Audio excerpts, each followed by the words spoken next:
টুটু গুগুলু গুগুলু নৈ কল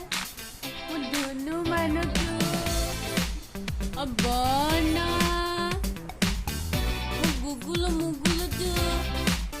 ধুনু ধুনু খাইটা ওলালে আমাৰ ধুনু কালি কিউট লাগিছে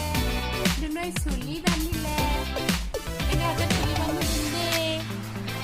ধুনু মানুহ মুকুলুবুলুটো চাৰিটা দাঁত ওলালে তাৰ ওপৰত দুটা তলত দুটা ধুনু ধুনু মিউ মিউ আজি অকল টুপু টুপু হৈ আছে সি